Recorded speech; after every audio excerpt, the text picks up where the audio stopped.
Jadi dan sekali presiden tidak adil atau tidak konsisten dalam penegakan hukum, dalam menurunkan kebijakan publik, maka yang dirugikan bukan sebelah, tapi rakyat dan negara yang dirugikan.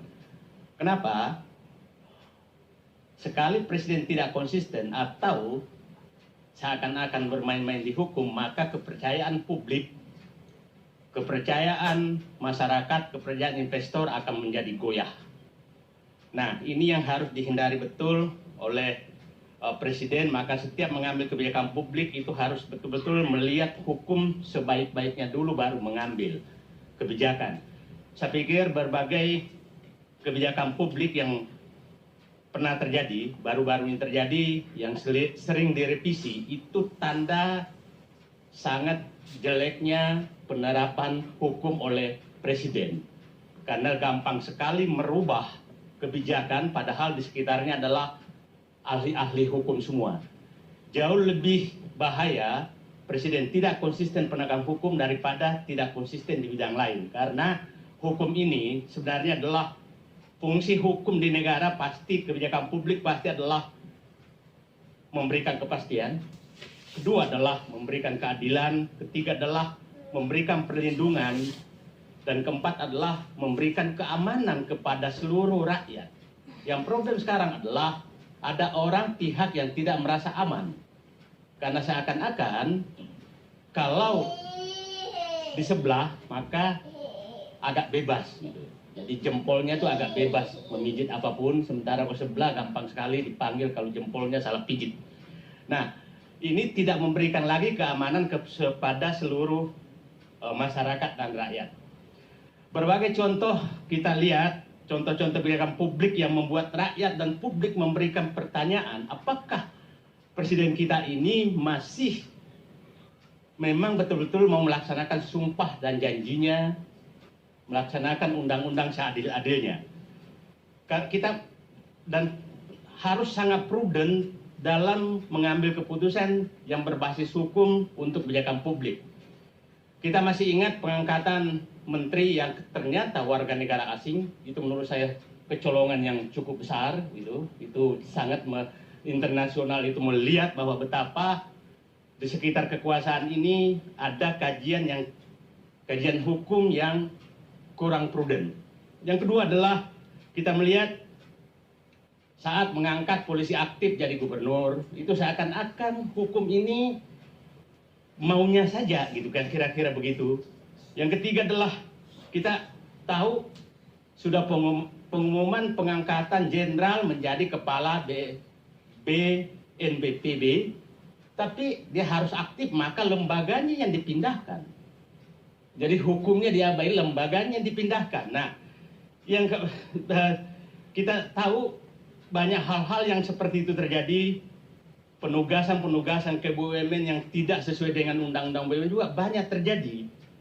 Kemudian pelaksanaan berbagai hal yang menurut saya kajian hukumnya yang kurang prudent. Jadi kalau dikatakan sekarang, saya melihat bahwa penerapan hukum dalam kebijakan publik ini seakan-akan agak digampangkan sehingga seakan-akan saya mau dulu baru cari hukumnya. Padahal sebenarnya saya pikir ini ahli hukum semua, lihat dulu hukumnya baru cari keputusan, ngambil keputusan. Jadi yang menarik sekali, saya ulangi kembali, undangan pelantikan jenderal tapi tetap harus jenderal, maka lembaganya dipindahkan. Nah, ini sangat bahaya karena kepastian ke depan semua orang menjadi takut karena ini kita membaca hukum, tapi ternyata hukum bisa dibelokkan kalau tidak sesuai dengan keinginan. Ini sangat berbahaya ke depan untuk kebijakan-kebijakan publik. Jadi saya berharap betul bahwa seluruh pakar hukum, mungkin di sekitar presiden ditambah lagi orang-orang yang betul-betul mengingatkan, Pak, sekali salah mengambil kebijakan yang bertentangan dengan hukum, maka kepercayaan publik itu pasti langsung anjlok. Kalau perlu ubah dulu hukumnya, baru diambil keputusan. Saya masih ingat juga contohnya adalah pengangkatan SKK Migas yang aturannya adalah maksimum 60 tahun. Tapi karena yang mau diangkat lebih 60 tahun, maka hukumnya diubah. Nah, yang saya was-was adalah nanti kalau seperti ini terus, maka tidak ada pegangan bagi kita semua dalam mengelola negara. Karena apa keinginan pemimpin, maka ubah dulu aturannya baru. Jadi hukum sekarang seakan-akan melekat di kemauan pemimpin. Nah, saya pikir negara seperti ini akan berbahaya karena bisa tidak sadar nanti kita melahirkan pemimpin yang otoriter karena kita diam semua melihat seakan-akan biasa saja kalau ada pemimpin mengubah hukum demi keinginan pemimpinnya. Nah, jadi saya pikir kurangilah hal-hal seperti itu agar kita semua ini dengan tenang melihat sekarang ada ide lagi bahwa TNI dimasukkan ke jabatan-jabatan sipil. Ini saya pikir, nah mungkin nanti aturannya juga diubah lagi gitu. Jadi menurut saya teman-teman DPR juga mengawasilah kalau ada perubahan keinginan, hanya keinginan seperti ini, tahu-tahu hukumnya yang diubah. Jadi saya katakan kembali, Bang Karni adalah tolong negara ini negara hukum, maka jangan memasukkan hukum kepada diri kekuasaan. Karena itu akan membahayakan negara ke depan karena tidak ada pegangan kita semua untuk mengelola negara. Jadi sekali lagi, kebijakan publik pelaksana, presiden adalah pelaksana kebijakan publik yang berbasis pelaksana hukum untuk kebijakan publik.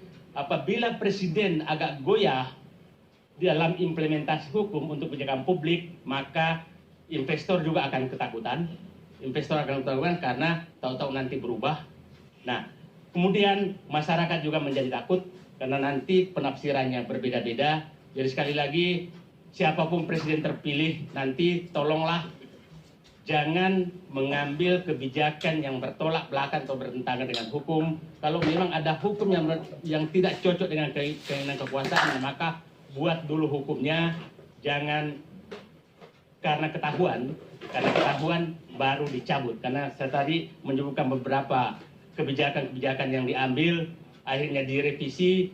Saya pikir kemarin kita mendengarkan remisi tentang yang wartawan yang ini membunuh wartawan, dicabut kembali lagi karena tuntutan publik. Jadi seakan-akan hukum adalah melekat di dalam kekuasaan. Saya pikir intinya saya adalah janganlah melekatkan hukum di dalam diri pemimpin sehingga seakan-akan bisa berbuat apa saja dalam melakukan kebijakan publik. Terima kasih, Bang Karni. Baik, Bapak.